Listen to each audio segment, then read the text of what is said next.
Magandang tanghali Pilipinas. Siyempre po maraming napuyat sa atin dahil pinanood po natin ang inaugurasyon ni President Biden ng Amerika at kaugnay nito, our President Rodrigo Roa Duterte sends his warmest greetings and the best wishes to the 46th President of the United States, Joseph Joe Biden, and to his Vice President Kamala Harris. America has once again shown us how deep are its roots in democracy. It has always been an exemplar to the world, and today it has reassured the world that its people remain committed to peaceful electoral transitions and the noble principles of representative democracy.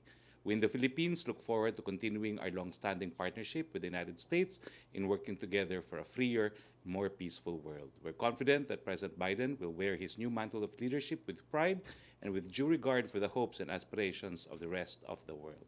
Pasensya na po, pero Ingles para maintindihan po ng mga Amerikano.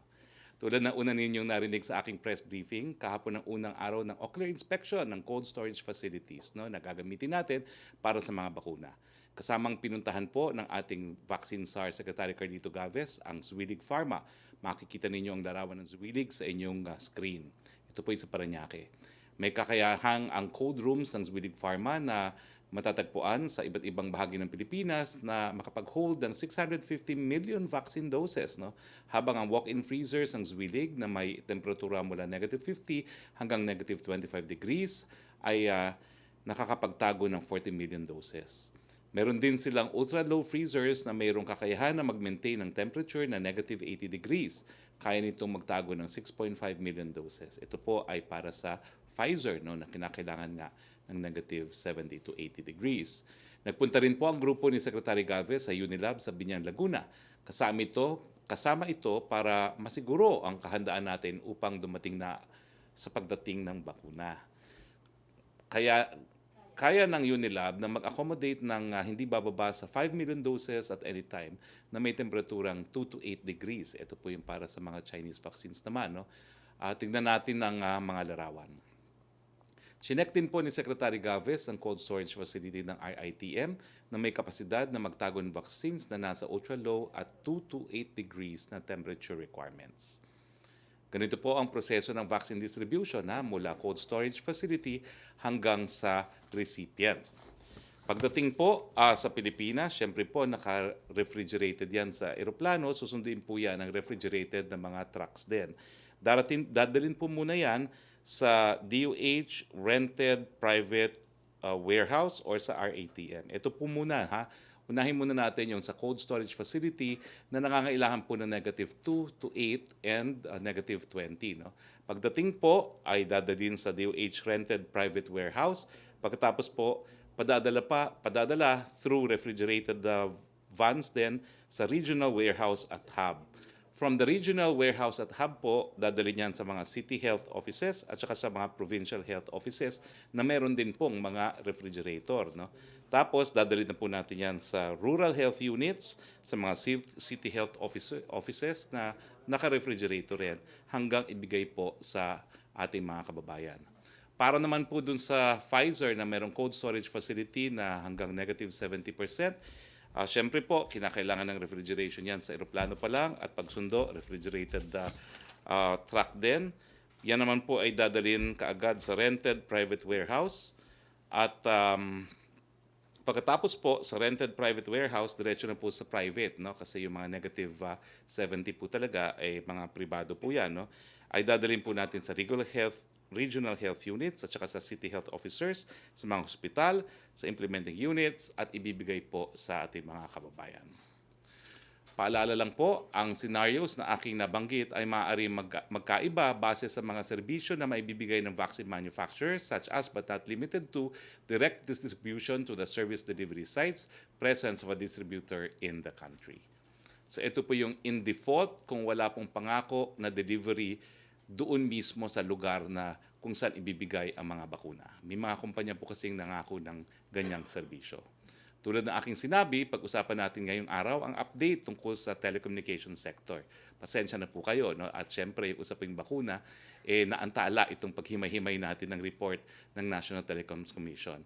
Pagkatapos po natin himay ng report, ay kasama po natin mamaya si Yusek Entik ng DICT para naman makuha kung anong evaluation ng ating DICT ukol dito sa report na ito. Now, sang-ayon po sa isinagawang speed test ng UCLA, ang global leader sa internet testing, data and analysis, ang internet speed ng Pilipinas ay nag-improve ng 297.47%. Ang tinutukoy dito ang internet average download speed for fixed broadband at 202.4% naman ang improvement sa mobile broadband. Now, ang makikita nyo pong 297.47 increase ay increase simula po ng administrasyon ni Presidente Duterte July 2016 hanggang Disyembre ng 2020. Pero kung titignan natin yung pag-increase naman mula nung nagbabala ang Presidente nung kanyang SONA ng 2020, no, July 2020 hanggang Disyembre ng taon nito, ay nagkaroon po ng 25.4% increase na sa bilis ng fixed download speed. No? Okay, pagdating naman po sa mobile download speed, sang-ayon po sa sa UCLA, nagkaroon po ng 202.41% mula noong July 2016 hanggang December 2020. Pero yung increase po niya mula nung nagbabala ang presidente sa kanyang SONA noong July 2020 hanggang December 2020 ay 32.7% increase. Ito ay para sa buwan ng Disyembre noong nakaraang taon kung ikukumpara noong July 2016 speeds. Okay. Pagdating naman po sa average download speed for fixed broadband, ito ay nag-improve from 7.91 Mbps noong July 2016 at naging 31.44 Mbps noong December 2020. Kung ikukumpara po yung increase mula July 2020 to December 2020, ito po ay 25.4% increase. Ang average download speed ng mobile broadband ay nag-improve din po ng 7.44 Mbps noong July 2016. Ito po ay naging 22.50 Mbps noong December 2020. Pero kung ikukumpara po yung increase from July 2020 to December 2020, ito po ay 32.7% increase. Ngunit siyempre po, no, hindi tayo titigil dito. No? Kinakailangan po, mapakita pa rin natin na kapareho naman tayo o kapantay natin sa bilis ng internet ang ating mga karatig bansa dito po sa Asia. Ito pong lumalabas. No? As of November 2020, ang Pilipinas ay number 29 sa 50 bansa sa Asia. No? Pagdating sa download speed ranking sa fixed broadband. Ang mga kapitbahay natin, karatig bansa sa ASEAN tulad ng Singapore ay nasa unang pwesto, ang Thailand ay number 2, ang Malaysia ay number 11, ang Vietnam ay number 14, ang Laos ay number 27. Siguro naman po dapat kapantay tayo ng Vietnam man lang. Sa mobile broadband ay nasa number 34 po tayo out of 50 countries ang ating speed sa Asia. No?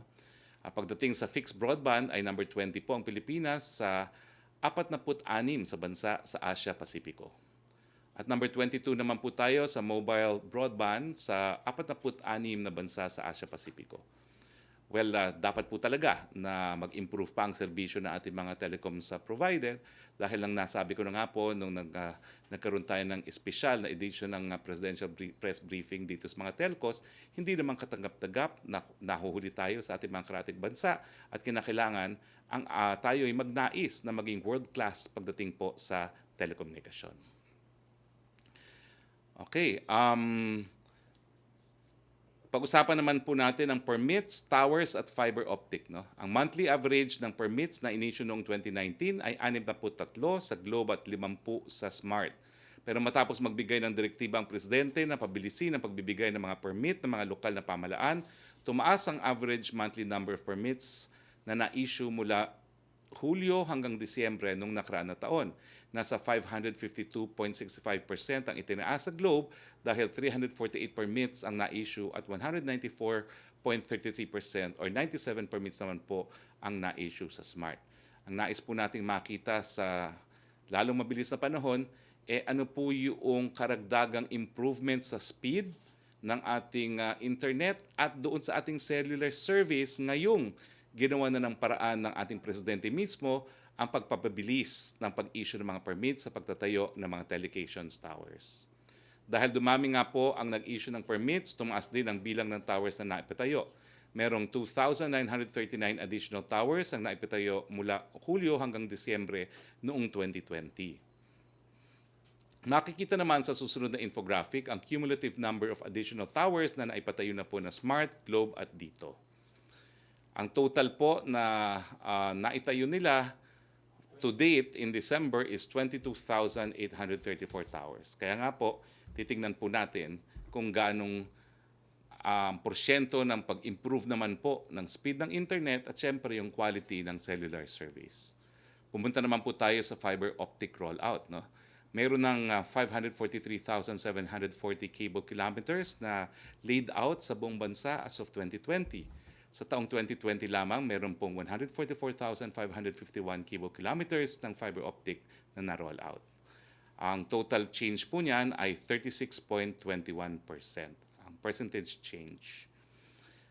COVID update naman po tayo. Ito po ang global update ayon sa Johns Hopkins. Higit 96.7 million or 787,591 nabulol ako ang tinimaan ng COVID-19 sa buong mundo. Nasa 2,071,892 po katao ang binawian ng buhay dahil sa coronavirus. Nangunguna pa rin po Estados Unidos na mayroong mahigit 24.4 million na mga kaso at 405,630 deaths.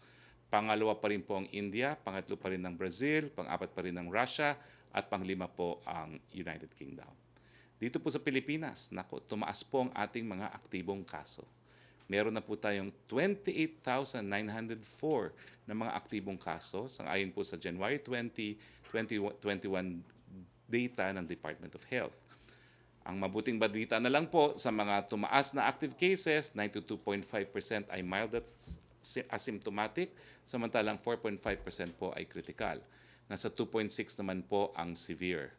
Nasa 466,993 ang kabuuan bilang ng mga gumaling or 92.3% recovery rate. Samantalang malungkot namin binabalita na 10,000 at 42 tao na po ang binawian dito po sa atin ng buhay dahil sa coronavirus. Nasa 1.98% po ang fatality rate. Nakikiramay po kami sa lahat. Makikita po natin sa infographic yung surge dito po sa huli ng ating kurbada. Sayang po, pababa na po sana talaga, pero sumipa na pataas. Ito po yung talaga naman pong kumpirmadong surge dahil nga po sa Kapaskuhan. Ang hindi pa natin nakikita kung gaanong katindi ang magiging surge dahil po sa translasyon. Ulitin po natin, habang hindi pa po nababakunahan ng mga Pilipino, kinakailangan pong limitahan ang magkakasakit sa atin. Magagawa po natin yan sa pamamagitan ng mask, hugas at iwas. Tingnan naman po natin ang availability ng mga kama para gamutin ang mga magkakasakit ng critical at severe. Well, bahagyang bumaba po ang available na ICU beds. Yung mga nakalipas na araw, 60% po yan, naging 59%, ngayon 58%. At yan naman po ay dahil nga po sa surge. Sana po hindi pa dumami ng ganong kadami ang mga magkakasakit na seryoso. Pero sa ngayon naman po, nothing to worry about dahil marami pa po tayong ICU beds. Sa isolation beds, meron pa po tayong 63% available. Mukha naman pong hindi dumami ang na-hospital sa ating mga isolation beds. Sa ward beds, 73% po ay available. So ang tumaas lang po talaga ay yung mga na-ICU. At ito naman po ay dahil nga po sa surge na ating naoobserbahan. Sa ventilators, 79% pa po ang available. Okay, dito po nagtatapos ang ating presentasyon. Gaya ng aking sinabi kanina, kunin po natin ang panig ng DICT dito sa report ng NTC. Lilinawin ko lang po, Ang NTC po ay quasi-judicial pero it is an attached agency to the DICT. So kasama po natin ngayon, walang iba kundi si DICT Undersecretary Manny Caintic para sa kanyang obserbasyon at evaluation dito sa naging ulat ng NTC sa Pangulo bilang tugon doon sa sinabi ng ating Pangulo na kinakailangan mag-improve ang ating telecoms. Pero bago po natin tawagin si DICT Manny Caintic, ay wini-welcome ko po ngayon sa ating briefing room. Walang iba po kung hindi ang batang-bata, ang gwapong governor ng Samar, wala pong iba kundi si Reynolds Michael Tan. Governor Tan, welcome to our briefing. At kasama rin po ni Governor Tan ang kanyang Provincial Planning and Development Coordinator, si Mr. Nicasio Bermejo. Welcome po to our press briefing. So, Yusek Kaintik, ano po ang ebalwasyon, anong tingin ng DICT sa naging ulat ng NTC at anong magiging rekomendasyon nyo kay Presidente? Dahil ang sabi ng Presidente, baka po kakanselahan niya mga prangkisa kung hindi po mag-improve ang serbisyo ng mga telecoms. The floor is yours, Yusek Kaintik. Good afternoon, Secretary Hari, and thank you for inviting the DICT in this press briefing. I just have a couple of comments on the extensive report that our friends from the National Telecommunications Commission have done. So, una sa lahat, I want to highlight the fact that there has really been an increase in the tower rollout. And I think this is in positive response to the joint memorandum circular that we have done, as well as the President's directive in easing up the permits for the towers. In that regard, you have seen a dramatic increase in the tower rollout. And what does that imply? That will increase the extent of the coverage of the towers or of the mobile operators in providing internet.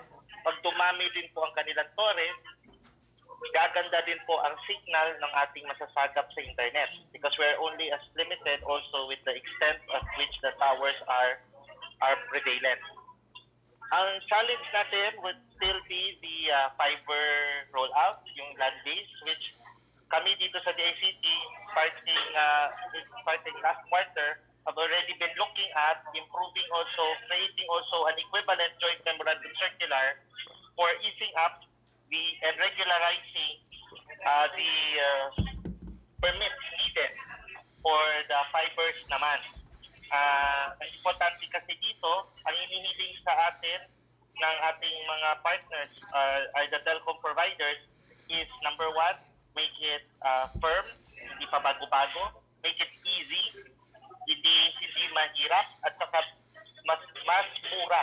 Meaning to say, hindi pa iba-iba ang mga rates sa mga LGUs. We in the DICT are a firm believer of making easier, cheaper, and faster processing of such necessary permits for the fiber rollout. The fiber is also needed in this telecommunications kasi right now, because of the pandemic, nasa mga kabayan tayo, and we want it to be easy. So thank you so much, Secretary Hari, and we hope that with our increased and improved regulations in government, walang reason ang telecommunication sector na hindi nila mapalaganap ang kanilang pag-roll out at mapaganda ang kanilang services even better. Thank you po.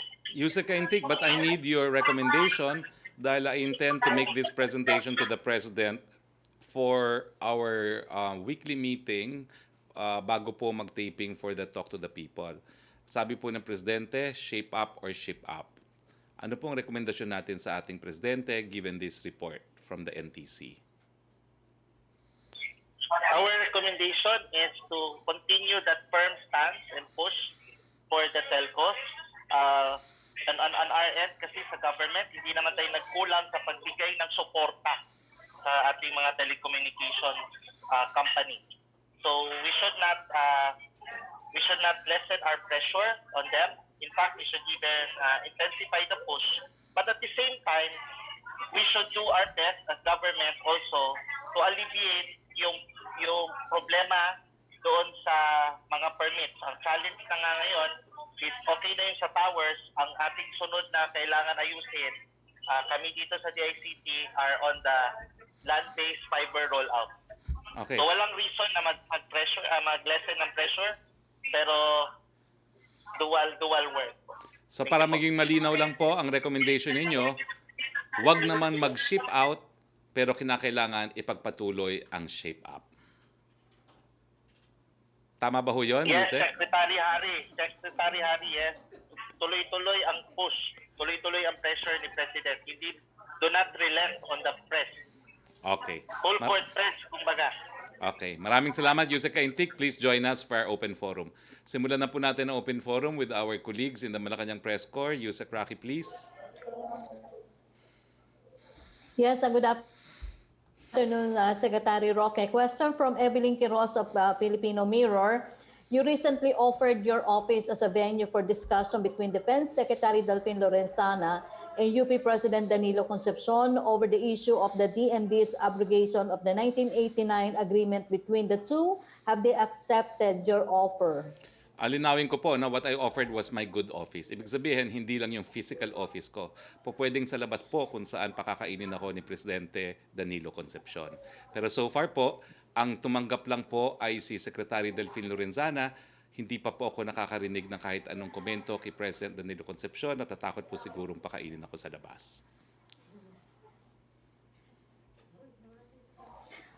For Yusek Manny Kaintik po, question from Evelyn Quiroz ng Filipino Mirror. Ito po tanong niya, the Commission on Audit has flagged the Department of Information and Communications Technology for using only 1.2 billion pesos out of its 6.2 billion funding for 2019 for a very low fund utilization rate. According to state auditors, a low allotment utilization rate would mean slow program. Project implementation rate. Can you explain the DICT's inability to maximize the utilization of its budget?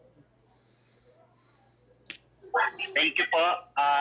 Una, bibigyan ko ng konteksto ang report. Una sa lahat, magpapasalamat kami sa COA for pointing out these deficiencies. We at the DICT recognize the importance of audit reports because it actually helps us pinpoint the problem. But to provide context, the 2019 budget was delayed. It was na-delay ang pag-approve ng 2019 budget. Ergo, everything else followed. But that is not an excuse. But if you look at the COA report, it also identifies in its full report that they helped us pinpoint that there are inefficiencies in the procurement and project implementation, executions. So this has been prevalent for the past 3-4 years. So what we have done with the Honasan leadership is to look at those inefficiencies and fix them. So we spent the time, fix them, so that the projects get implemented. Kasi hindi pwedeng bili ka ng bili, pabid ka ng pabid, hindi naman may implement. Take for example the Wi-Fi. For the past 5 years, from 2016 to 2019, 4 years, it has only been averaging an 800 per year deployment. But since we rectified the execution and then we started procuring again, we were able to roll out 4,300 Wi-Fi sites in just 1 year. So you see, we fixed the problem in the implementation and then we procured. Klaruhin ko lang din, the 2019 budget was extended till 2020. And the last report that we have right now, the full utilization of the 2019 budget extended to 2020 is now 80%. So my answer to this is that the DICT is rectifying its programs, always constantly checking the effectivity of the program. We need to be able to manage our vendors, our partners, our execution partners, so that we attain the economic outcomes we desire. Hindi ibig sabihin that hindi natin i-rectify ang ating mga nakagawi ang mga mali. Thank you po, sir. Okay, Yusek Roque, if I may add, no, Secretary Wendell Avisado also sent us a note saying that despite the ongoing pandemic, government's actual infrastructure disbursements from January to November 2020 exceeded the infrastructure program level. In particular, infrastructure disbursements as of November 2020 totaled 727.9 billion, which is 4% more than the program level of 699.2 billion. So in-expect din po natin na yung spending for December 2020 will accelerate compared to the earlier months since line departments try to fast-track the implementation of their programs and settle their outstanding payables before the end of the year. In addition, yung big spending departments such as DPWH and the UTR have also committed to implement the respective catch-up plans for 2020. Ibig sabihin, wala naman pong overall underspending pagdating po sa infrastructure projects. Thank you, Yusek Roque. We go to Melo Acuña, please.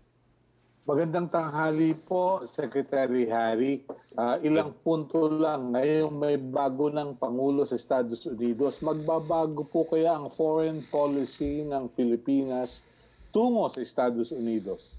Well, sa akin naman po, ang ating relasyon ng panglabas, pareho naman pong consistent ang ating polisiya. Ang presidente po ay sinusulong ang isang independenteng panglabas na relasyon na ang inuuna po ay interes ng ating bayan at mga sambayan ng Pilipino. Ganun din po mga Amerikano. Isusulong nila ang pang-nasyonal nilang interes at syempre po ang pagkakaibigan naririyan, pero kinakailangan po ang parehong bansa ang isulong ang kanilang mga interes. Opo. Nabasa ko po sa Philippine Star yung report tungkol sa 2.34 billion shelter project sa ARMM.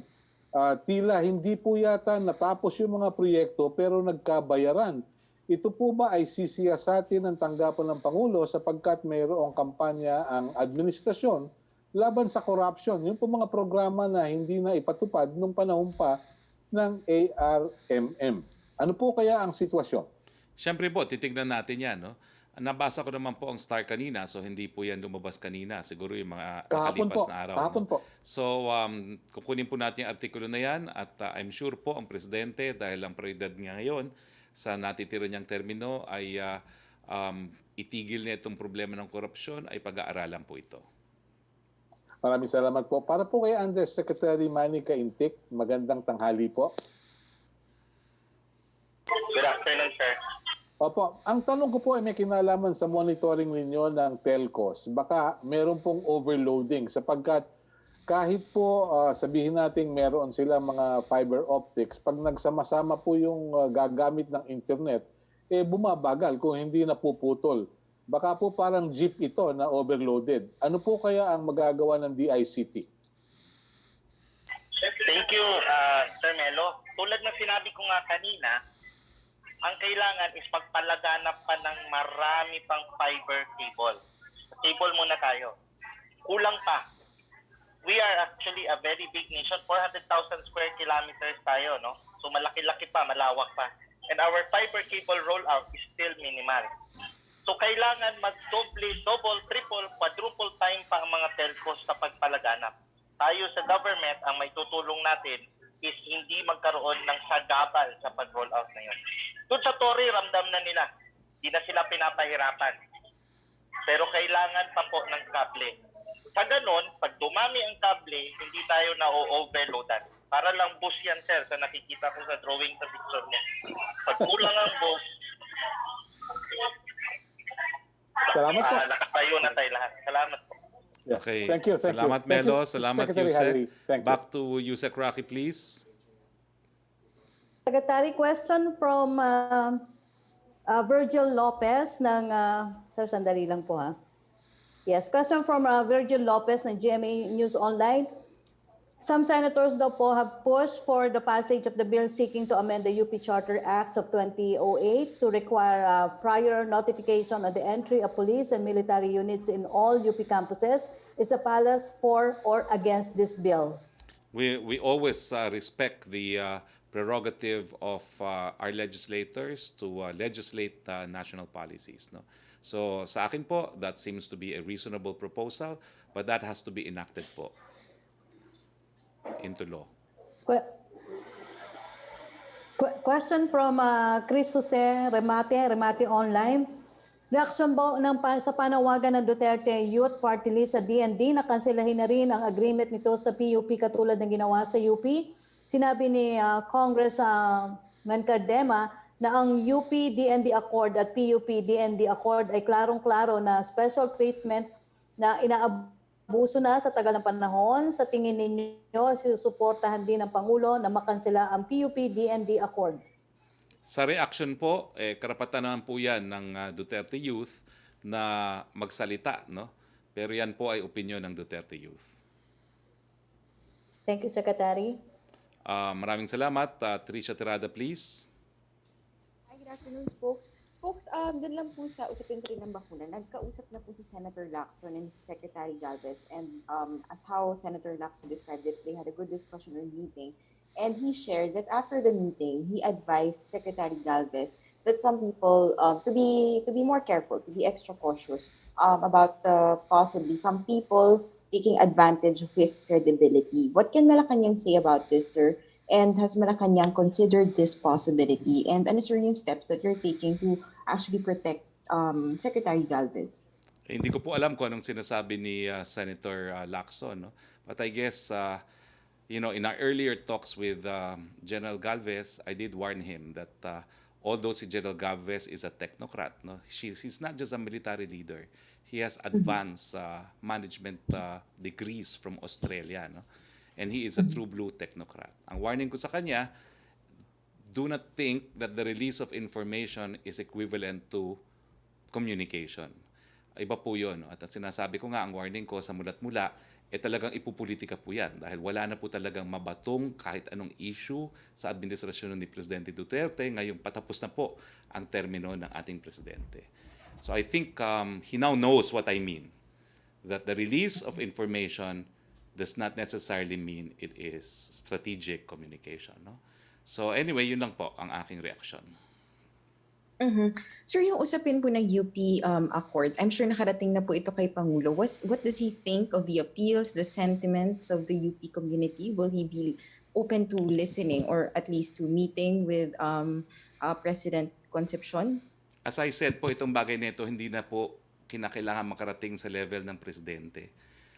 Although we do have the principle of qualified political agency, sa level na po ito ni Secretary Lorenzana. And as I have said, I have offered my good offices. Secretary Delfin Lorenzana has accepted, and I continue to await word from President Danilo Concepcion. Sir, sa ibang topic naman, numbers have gone up the past few days. Yung nabanggit nyo nga po yung surge. How will this factor in the quarantine classification? Can we expect that there will be areas? Well, hindi ko po pwedeng pangunahan ng IETF. No? Pero paulit-ulit ko po sinasabi, data analytics will dictate kung ano po ang ating quarantine classification. At sa tingin ko po, nakita nyo naman yung availability of beds natin. No?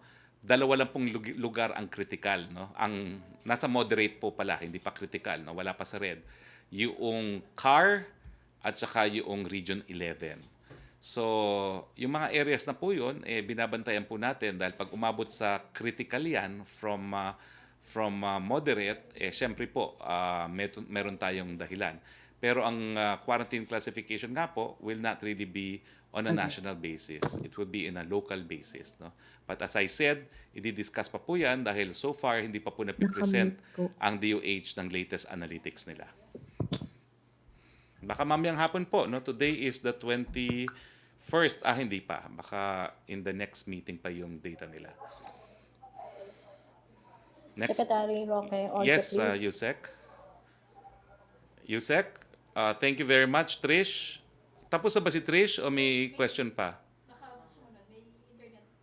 Oo, may internet interruption lang. So may isa pang question ata si Trish. But meanwhile, let's go to Yusek Roque, please. Nako, nawala na rin sila pareho. Yusek Kaintik, ba't ganito? Wala rin si Yusek Kaintik. Hello? Yes, okay. Yusek Kaintik, you witness po kung ano nangyayari dito sa ating press briefing. Ano ba ho talagang dapat gawin natin para hindi naman kami maputol? Puro Metro Manila kami, napuputol kami. Yeah.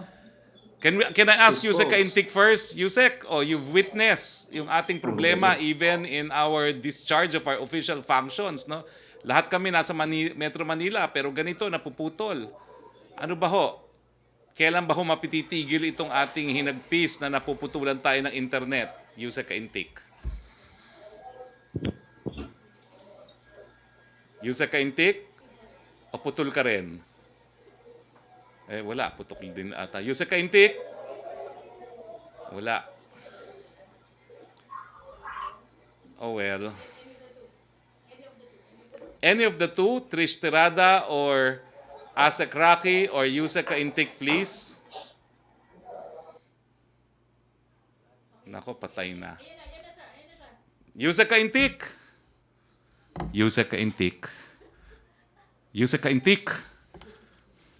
Talaga bang... Yusek Kaintik, wala kang audio. Okay, let's try Trish again.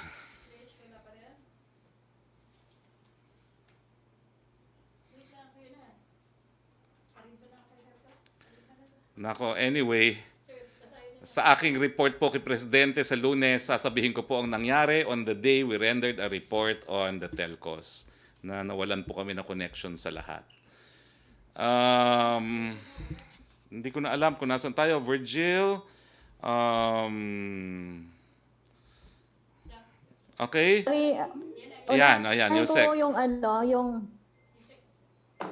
Ulitin ko yung question ni Virgil Lopez, Secretary. Yes, go ahead. Opo. Ang tanong po ni Virgil Lopez, some senators daw po have pushed for the passage of the bill seeking to amend the UP Charter Act of 2008 to require prior notification on the entry of police and military units in all UP campuses. Is the palace for or against this bill? We leave that to the wisdom of Congress because that's an issue of national policy. Although, as I said, it sounds like a reasonable legislative proposal. Opo, yung second question po niya, reaction niyo sa panawagan ng Duterte Youth Party List. Question naman po ni Chris Susena Remate online. Nasagot na po. Reaction niyo po sa... Nasagot na po yan. Already answered. Okay. Okay. So we go to Pia Ranada. Sir, I think hindi po natapos si Trish Terada, Secretary. Trish, are you here? Yes, sir. Hi, sir. Yes, May okay, question, sir, earlier po, bago po tayo naputol.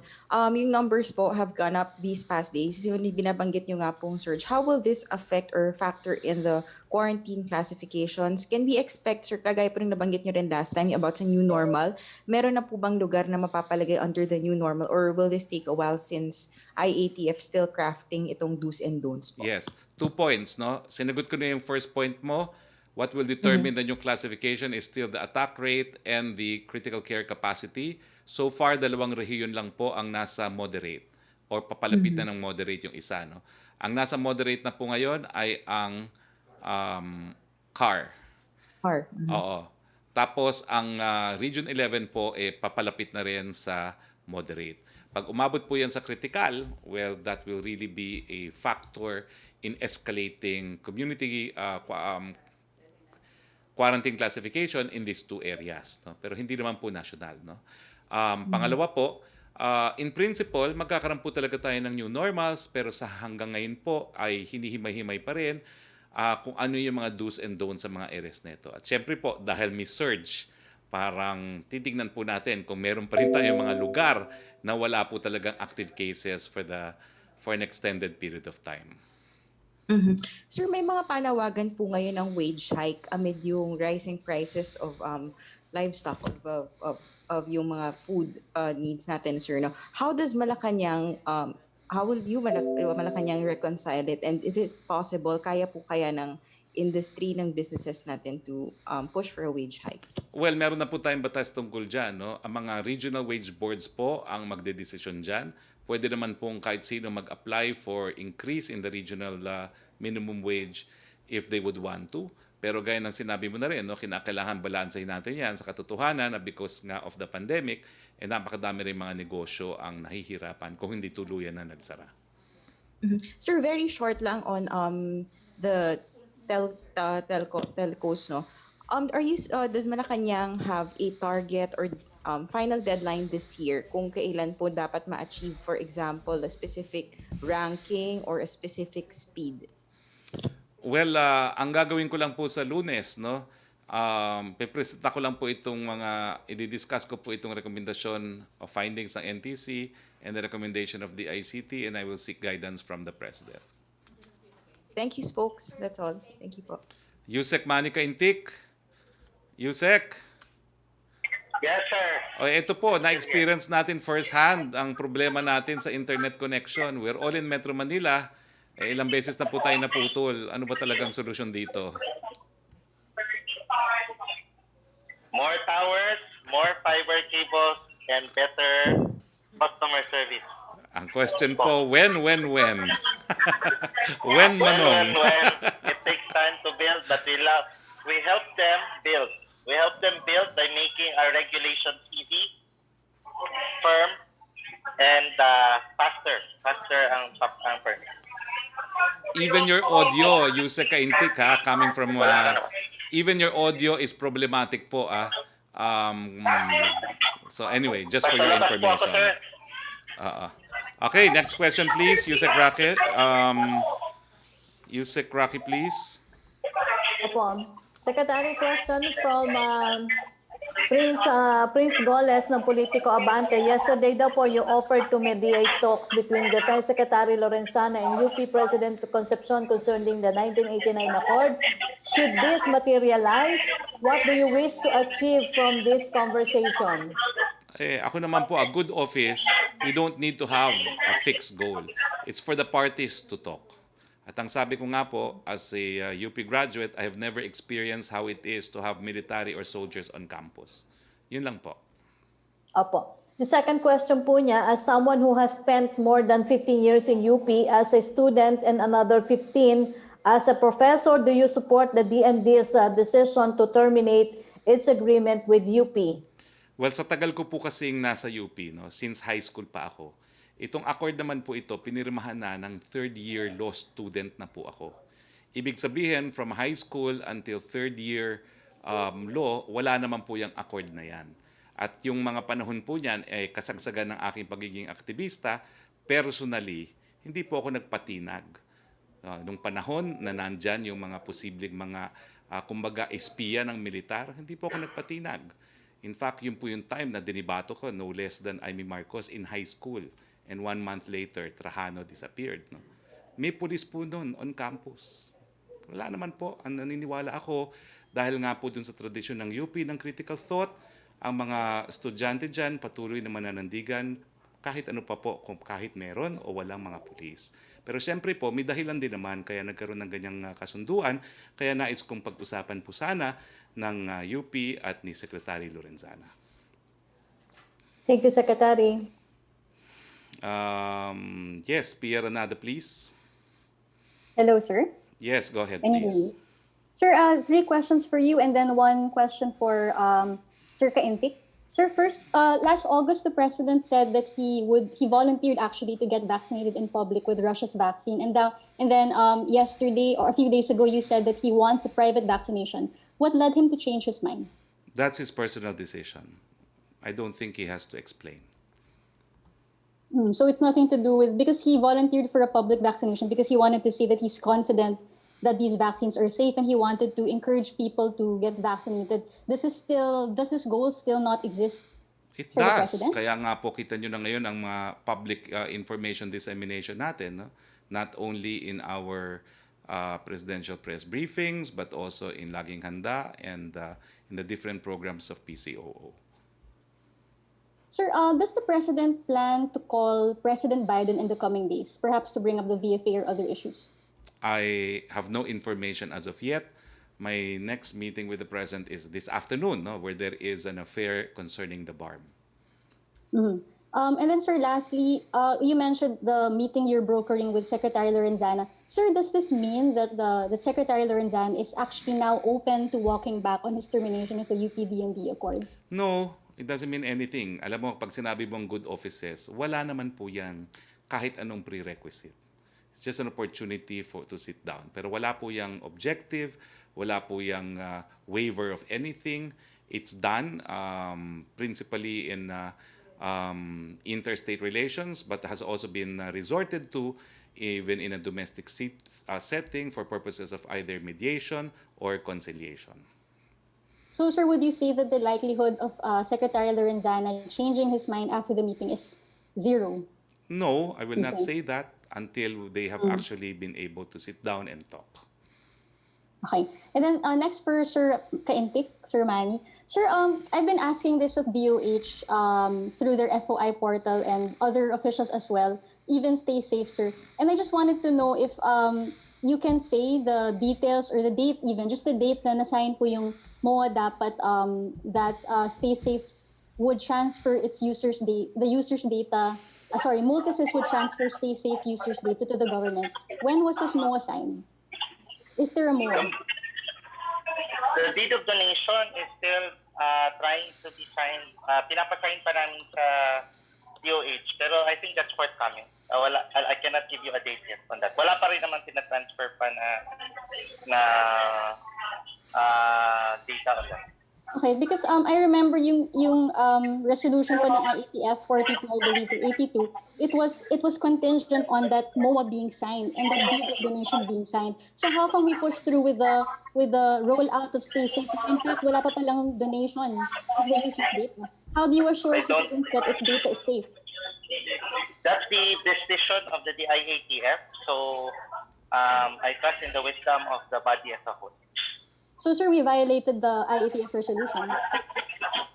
I'm not saying that. It's just that the decision was to adopt it as well. So, sir, how do we assure citizens nga that their users' data is safe? Is it currently with Stay Safe, with Multisys, a private organization, private firm?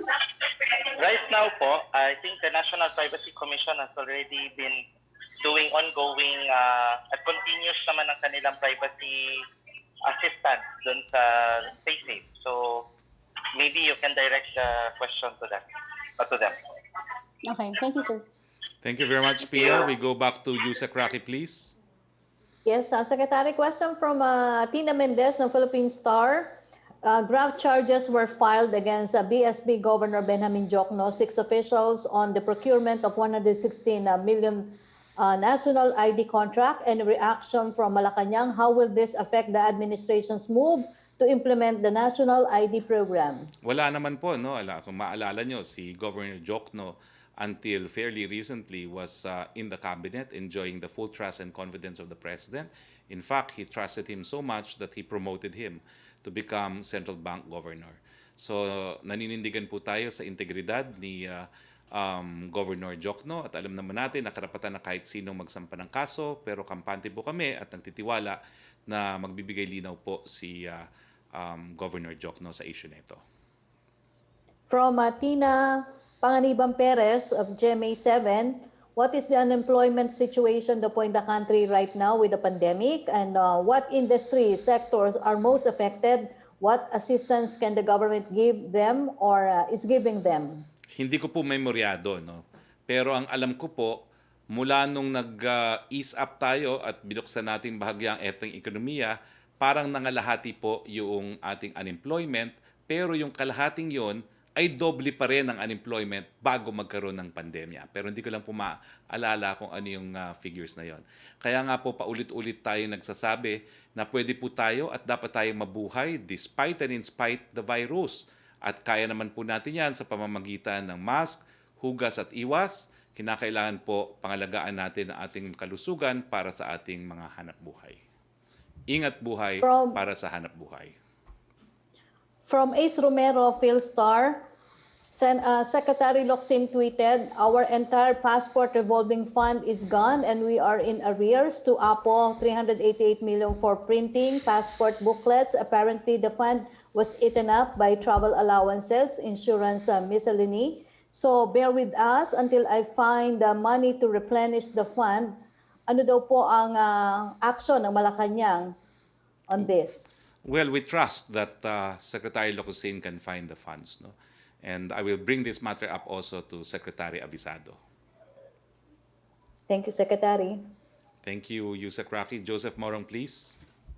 Hi, sir. Good afternoon. Sir, my questions first are on the vaccination schedule of the government. Can you provide us now with the specific date of vaccination that the public can expect?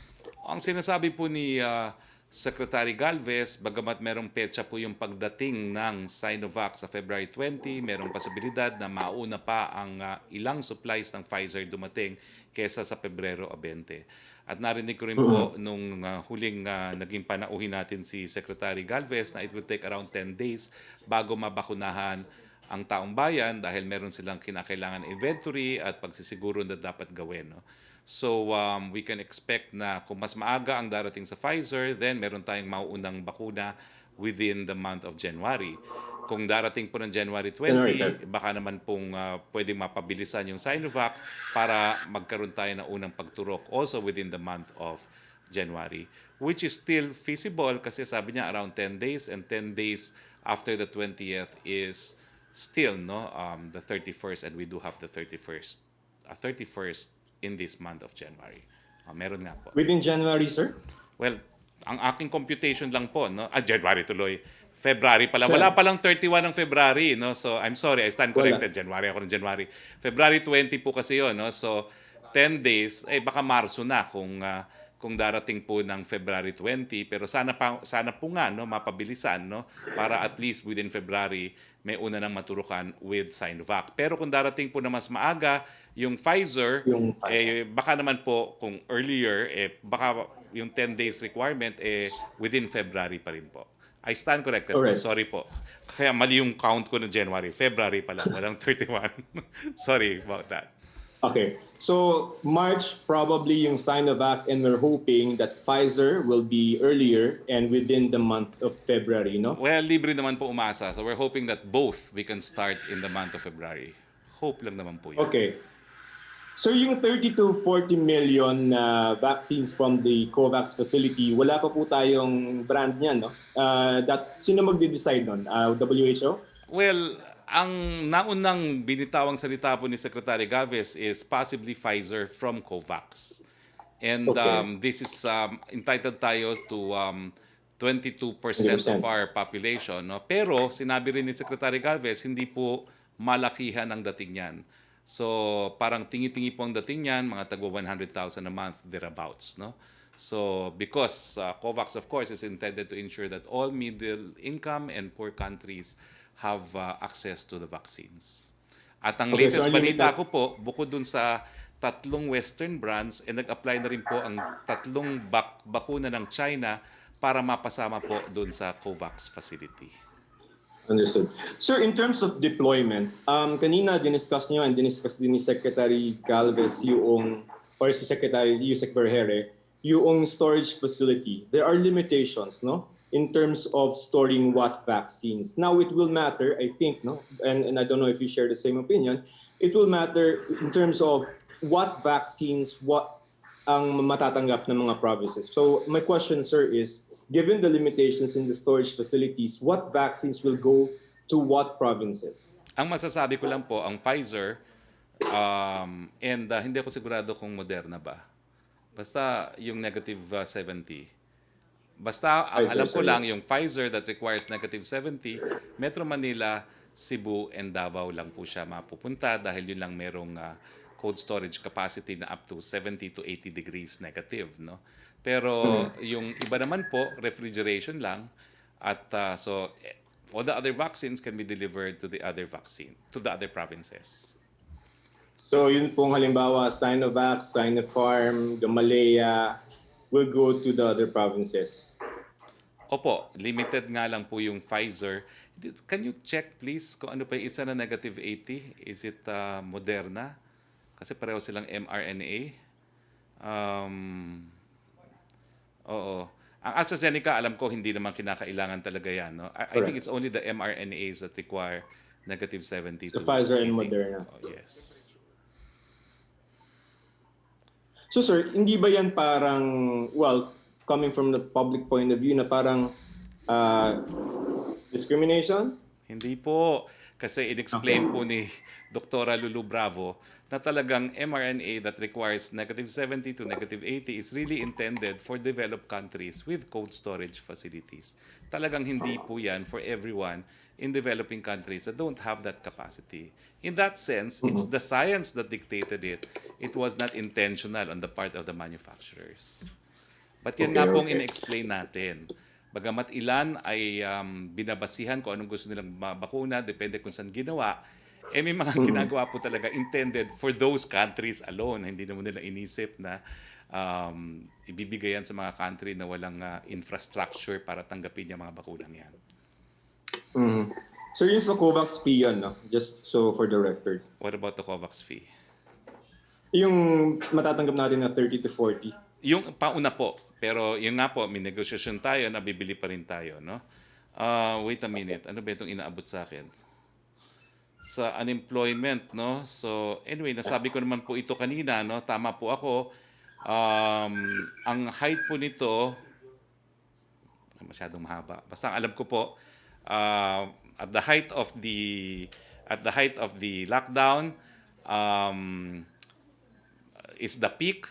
Nung nagbukas po tayo ng kalahati, pero yung kalahating yon is still double compared to what we had before the pandemic. Sir, just last two questions. Since the disclosure po, si Secretary Galvez has already disclosed to the senators, no, na yung prices ng ating mga vaccines. Does it not break the CDA? And what is the difference between disclosing it to the senators and to the public? Unang-una, I was not privy to that meeting, so I cannot confirm for a fact po. No? I think earlier, si Secretary Galvez was the guest in Laging Handa. I do not know if he confirmed. But your question is, will it not be a violation? Ang tingin ko naman po, hindi naman po siguro because it was not made public, no, as in to the general public. No? But I do not know if he actually did. He may have just given also a range. I was not in the meeting, as I said. Okay, ang Moderna Mapaloho, hindi naman pala po negative 70 to 80. It's negative 25 to negative 15 Celsius ang Moderna. So it's just Pfizer, yung for urban cities. Pero limitado rin for po urban ang areas. ating negative 25 to negative 15. No? Limitado rin po yan. Okay. Sir, last na lang. Now, we have a new US administration. Update, sir, ano ba yung mga makukuha natin na vaccines from the US? And will a change in the administration affect that commitment or not? I don't think it will affect any commitments already negotiated because these are in the nature anyway of G2G agreements. No? So summarizing what has been mentioned by Ambassador Romualdez, we can look forward to a supply from Pfizer. We can look forward to 20 million from Moderna, 10 to the private sector and 10 to the government sector. And J&J will conduct clinical trials in the Philippines. All right, sir. Thank you for your time, sir. Thank you. Yusek Roque, please. From Kylie Atienza ng Business World Secretary, data from the Department of Budget and Management showed infrastructure and other capital outlays declined by 50% to 40.3 billion pesos in November from 80.9 billion a year ago. Infrastructure spending in November was also 29.4% smaller than the 57 billion spent in October, marking the fifth straight month of year-on-year decline since June, when it posted a 44.5% annual growth. Also, overall state spending reached 4.205 trillion pesos at the end of 2020, up 11% year-on-year, but fell short of its 4.23 trillion target by 0.66%, according to preliminary data presented by the Finance Department on January 12. Ang question po niya, what's the administration response to this? Alam niyo po, ito yung sinasabi ko na bagamat I am the one who broke the tradition of all spokesperson na hindi ko hinihingi ang questions in advance. Pero kung ganito kadetalyado po ang tanong ninyo, paano naman ako sasagot dyan? No? Pero kanina po, ang sinabi ko naman po as far as spending on infrastructure is concerned, nag-exceed nga po yung ating infrastructure spending doon sa ating actually programmed na spending. No? Sabi ko po kanina, we actually exceeded the infrastructure program level. In particular, infrastructure disbursements totaled 727.9 billion, which is 4% more than program level of 699.2. Pero yung mga ibang tanong mo, hindi ko po masasagot because I don't have the data. So yung mga ganitong questions po, I will appreciate if you send it to me ahead of time. Kasi yung revenues mo, hindi ko po masasagot yan kasi I have no data po kung magkano na ang actual revenue collection nating ng ating Department of Finance, no? So yung mga ganitong question lang po na detalyado at may mga datos na kinakailangan, please send ahead of time. But siguro po on Monday, our next press briefing, yung question mo about revenues earned, yan po yung sasagutin ko next time, no? Okay, Secretary, meron siyang 5 questions dito pero basahin ko na lang yung iba baka po kasi may masagot niyo rin. Yung second question niya, how will the Philippine government address underspending especially for infrastructure to realize the potential gains of its ever-increasing budget? As I said, hindi po totoo na merong underspending on infrastructure. Yung ating actual disbursement of funds po exceeded pa our program level. So siguro po ongoing pa rin yung mga proyekto nung Disyembre at hindi pa pumapasok ang datos ng Disyembre. So yan po ang explanation. Bagamat aminado tayo, talagang nagkaroon ng delay. Bakit? Kasi pandemya po. Kailan lang naman nagkaroon ng IATF decision na po pwede nang ituloy, lalong-lalo na yung mga build projects.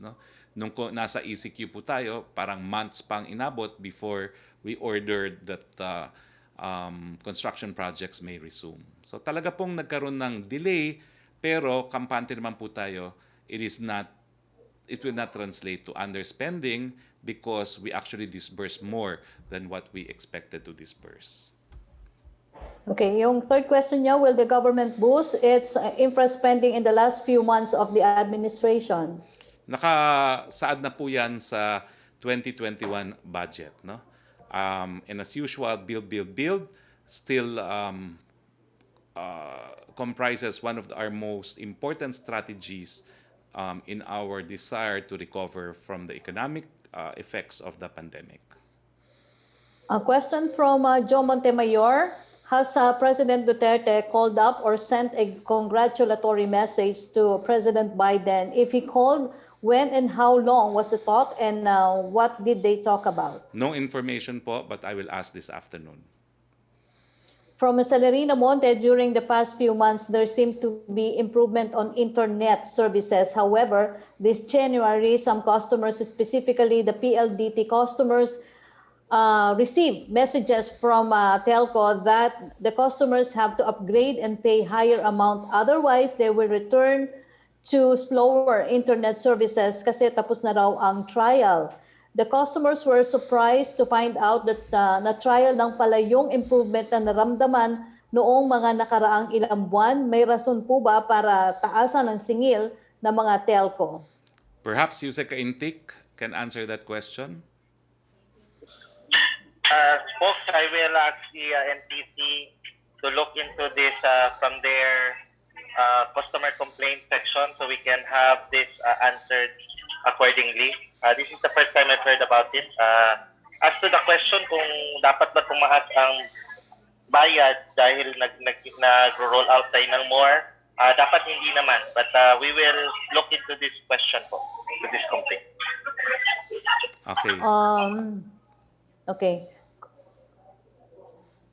Question from Pia Gutierrez. What does the palace think of the DTI's recommendation to allow children as young as 10 years old to go out to boost consumer spending and help revive the economy? This will be discussed in this afternoon's meeting of the IATF. Opo. From Sama Denilia, question for you sa Kaintik lang po. Magkoconduct pa po kaya ng another round of assessment ng NTC or DICT sa performance ng telcos later this year? Will the government still consider the nationalization of communication services after po mag-improve ang telco services? As to the survey, of course, that will now be a yearly thing. As to nationalization, hindi po natin yan hangarin. We are trying to build the national broadband, but that's for the purpose of the national government agencies, LGUs, and its government instrumentality. Thank you po. Opo. Ang second question po niya, kailan po expected na makomplete ang joint memorandum circular for fiber optic installation? That's ongoing already for first quarter. We're doing this with the Anti-Red Tape Authority, the DILG, the Board of Investment. Limutan ko pang-lima. Sige. Opo. So, ang katlo po niyang tanong, update daw po sa implementation ng National Broadband Project of the Department of Information and Communication. Meron na po kayang timeline for the said project? Ongoing po ang phase 1. We're expected to complete the phase 1 by July of this year. That will be lighting up government's own fiber infrastructure from Lawag to NCR. Thank you. Opo, tanong po sa inyo, Yusek Intik ni Jam Punsala ng ABS-CBN, how much will government spend to help telcos improve their internet infrastructure aside from streamlining permit processes? How will regulators help firms further boost our internet speed? Hindi po budget ng government ang to invest in the public franchises, no? Such as the private entities. That's an investment on their part. Trabaho po ng government is to invest in its own infrastructure for its own proprietary use. By doing so, we are actually spurring the demand as well, and it could actually help them expand to areas wherein tinatawag natin are missionary sites. Places like wherein it's not economically feasible for them to expand. That's our objective. Thank you. Opo. Thank you, Yusek Intik. For Secretary Roque, question from Sherry Ann Torres of ABS-CBN. Reaction daw po sa sinabi ni Secretary Carlito Galvez na hindi totoo na pinag-walk out siya sa Senate hearing as was claimed yesterday. Hindi ko po alam kung sino nag-claim na nag-walk out siya. Dahil ang sinabi ko dito is a specific instruction from the President. But I never said anyone walked out and I never said anyone will walk out. So hindi po ako yung tinutukoy. Okay. Thank you, Secretary Roque. Okay. Maraming salamat po dahil wala na po tayong mga katanungan. Maraming salamat sa ating mga kasama sa Malacanang Press Corps. Maraming salamat, Yusek Roque. And thank you, Yusek Intik. Sana po bago matapos ang termino ng ating presidente, kung meron pang pandemya, at least sa Metro Manila, hindi na po mapuputol yung aming mga interlink, yung mga internet connection pag kami po ay nagpe-press briefing. So ang problema po talaga ng telecoms, ramdam ng lahat, pati po dito sa seat of power ng Malacanang Palace. So with these notes, sa ngalan po ng ating Presidente Rodrigo Roa Duterte, ito po yung Spokesperson Roque nagsasabi, ang pangako ng Presidente, kinakailangan komportable ang taong bayan. At ang ating internet connection ng telekomunikasyon, hindi na po yan pribilehiyo, yan po ay kinikilala na ng karapatang pantao. Asahan niyo po, hindi matatapos ang termino ng Presidente na hindi po mabibigyan ng mas epektibo, mas mabilis na serbisyo at mas mabuting serbisyo ng telecoms ang taong bayan. Magandang hapon po sa inyong lahat.